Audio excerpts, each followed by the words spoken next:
This is the external service of Polish Radio.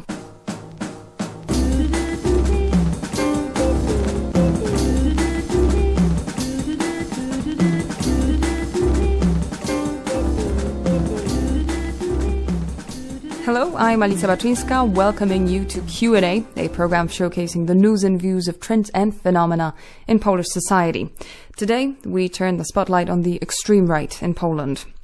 Last week, a group of masked nationalists stormed into a lecture hall in the Warsaw University's main campus grounds, disrupting a lecture by renowned ethicist Professor Magdalena Środa. The group chanted offensive slogans and scattered leaflets citing retaliation for a rejected motion to hold a nationalist-run event at the university the previous week. A similar occurrence took place at a university in Radom this past weekend. The incidents come at a time when the Polish far-right is stepping up efforts at drawing public attention to their ideology, following an image revamp where overt racism and anti-Semitism have segued into a fervent defense of national heritage and history in the changing world. One of the key steps towards raising their profile in recent years was the establishment of the Independence March 3 years ago, headed by members of the Nationalist All-Polish Youth and far-right National Radical Camp. Last year, the march turned into a political rally where the organizers announced the establishment of the Independence March as a social movement, seeking to galvanize society across the country. Meanwhile, the anti-fascist Never Again organization has just released its latest edition of the Brown Book, a regular report on crimes motivated by racism and xenophobia in Poland, a study which points to an escalation of hate crimes. I spoke to Moldovan-born Natalia Sineaeva-Pankowska, journalist and activist from the Never Again Association. First of all, I would like to start that Never Again started monitoring of hate crimes, monitoring of racism 16 years ago. So it has a quite good experience in this field. And a recent report, which was published last week, shows increase of hate crimes, increase of racism in Poland, increase of violence against migrants, against minorities, against people who look or dress differently, against people with disabilities. So it shows increase of hate crimes. How drastic is the increase, would you say? According to Brown Book, it is reported 600 hate crimes against different groups of people, against different minorities, homophobic hate crimes. But of course we should not exclude the situation when some hate crimes are not included into Brown Book, because some people who were attacked by neo-Nazis, by extreme rights groups, they simply don't go to police, they simply don't say anybody that they were attacked. Mainly because they're afraid or they don't know what to do in this situation. So in reality, the number of hate crimes can be bigger than it is reported in the Brown Book. One of the most high-profile, if you can call it, incidents that has taken place recently is the disruption of a lecture at the Warsaw University last week. Do you think nationalists in Poland are becoming more brazen?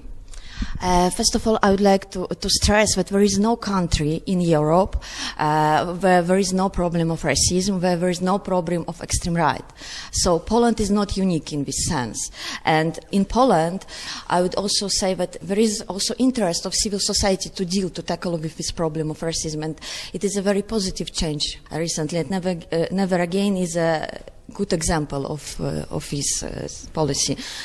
If we will compare Poland with Eastern Europe, with other countries, with Ukraine or Russia, we will say, of course, that there is more interest of civil society to this problem. There is more work done in this field, and it's a positive moment. Yes, I would say. And you asked me about the recent incident with Professor Środa, and I would say that there should be no basis, there should be no way to debate with extreme right, because if we will debate with extreme right, by this we legitimize their ideas. And they should be completely excluded from the debate. The situation with Środa, of course, it was very worrying it shows that the problem exists, because extreme right started to go to mainstream, because they're not only on the margin, but they want to go to mainstream. They want to be debated in a normal institution, in academic institutions. They want to legitimize themselves, their ideas. We've seen in recent years the nationalists are attempting to rebrand themselves. They're embellishing their image. First, they kicked off their boots, put on some ties. Then we saw them march side by side with war veterans and families at the Independence March, which last year turned into a rally where Robert Winnicki from the All Polish Youth called for the abolishment of the Round Table Republic. They announced the establishment of a social movement. Do you think these gradual steps are aimed at gaining power, for example, in the upcoming parliamentary elections? Actually, I think, although as I already said, civil society does not ignore the problem. There is a general acceptance of a problem, and I think there should be stronger answer to their activities, to their attempts to go from margins to mainstream. There should be a stronger answer from civil society, from different institutions, from political leaders. Democracy turned out to provide very favorable conditions for nationalists to thrive. Where should the state draw the line?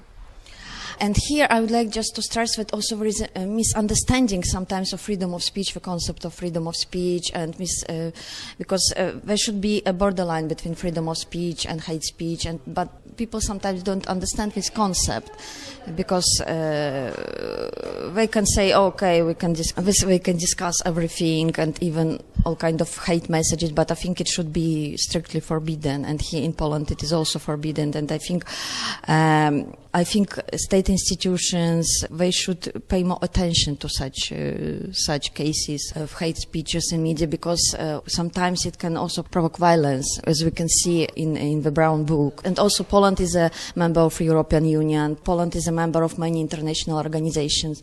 And of course Poland has some international obligations to tackle the problem of racism, of hate crimes, and it should do that. But also the rise in the profile of nationalists is a pan-European phenomenon. We've seen nationalists gain power in Sweden, the Netherlands, Denmark, France, Hungary. Do you think that they stand a chance of gaining power in the near future?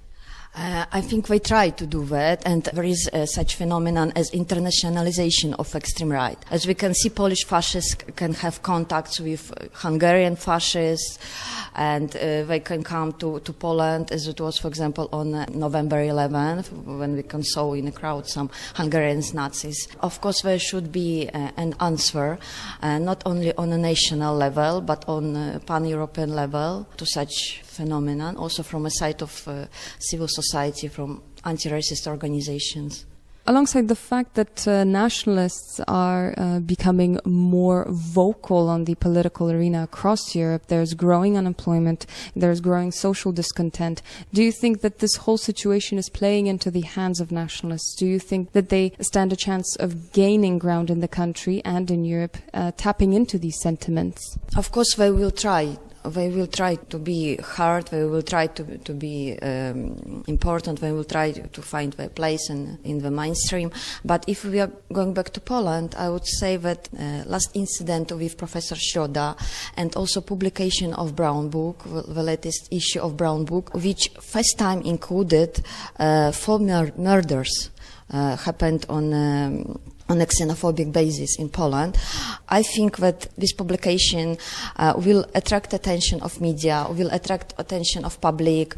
They will see a need to combat this problem on different levels. Here I would like also to stress that despite we can observe today this tendency that extreme right want to go from margin to mainstream, they want to promote mono-ethnic Poland, they want to promote Poland only for Poles. But at the same time, we can also see another tendency. Poland has been multicultural in her history, and it was open for people of different ethnic backgrounds. And today we can also see tendency that these multiculturalisms are coming back.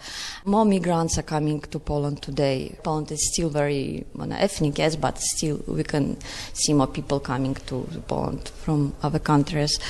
And we can see that young Poles are interested in this phenomenon. Young Poles they support this idea. They want to develop this idea of multiculturalism. And we can also see many multicultural projects happening in Poland, in Warsaw, different festivals. We can see Jewish festivals which attract huge amounts of people, not only Jewish. And it's another tendency, and I think it's a good, positive change. That was Natalia Sineaeva-Pankowska, journalist and activist from the Never Again Association. And that is all for today's program. I'm Alicja Baczyńska. Goodbye.